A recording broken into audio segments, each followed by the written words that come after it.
اب حضرت کیا فرما رہے ہیں آپ سنیے۔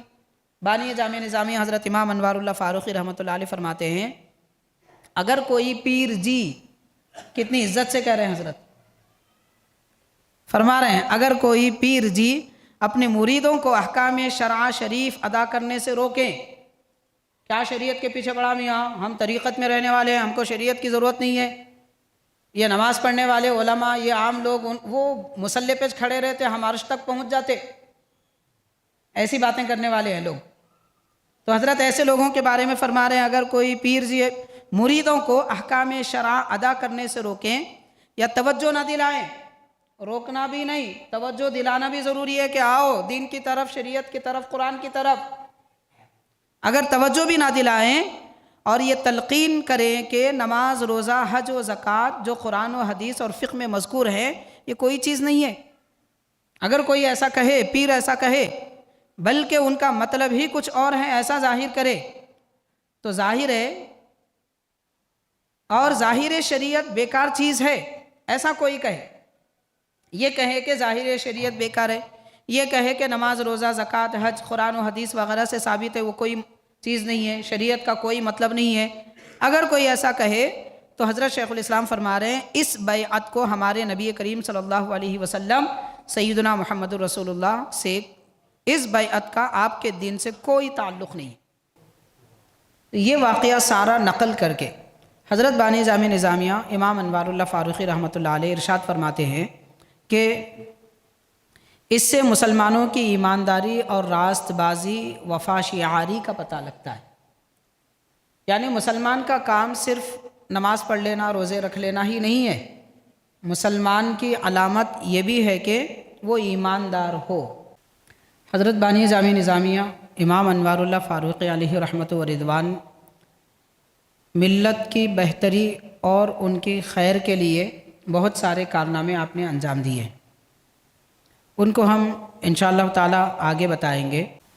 حضرت امام انوار اللہ فاروقی شیخ الاسلام بانی جامع نظامیہ علیہ رحمۃ و رضوان اللہ تبارک و تعالیٰ کی ملک دکن والوں کے لیے ایک عظیم اور بڑی نعمت ہے، اور آپ کی شخصیت ہمگیر شخصیت ہے۔ اللہ تبارک و تعالیٰ نے آپ کو علم دین اور علم تصوف و معرفت میں اعلیٰ مقام عطا فرمایا ہے۔ حضرت امام انوار اللہ فاروقی شیخ الاسلام بانی جامع نظامیہ علیہ رحمۃ و رضوان کے عقائد سے متعلق پچھلے 2 جمعہ آپ حضرات نے سماعت کیا، آج اسی عنوان پر ہم انشاءاللہ تعالی حضرت کے کچھ نصیحتیں جو آپ نے اپنی کتاب میں بیان فرمائی ہے، اصلاح ملت اور اصلاح قوم کے اعتبار سے جو نصیحتیں آپ نے فرمائی ہیں اس کا تذکرہ کریں گے۔ پھر آج ہمارا زمانہ دیکھ لیتے تو حضرت کیا فرماتے غور کیجیے۔ بہرحال حضرت کی نصیحتوں سے کتابیں بھری پڑی ہے جو آج بھی ہمارے لیے نصیحت کا گویا ایک خزانہ ہے، ان کتابوں کو پڑھنا چاہیے، نہیں پڑھ سکتے تو سنیں علماء کرام سے، پتہ چلے گا کہ ہمارے اکابر نے ہماری نصیحت کی خاطر کیا کیا کیا۔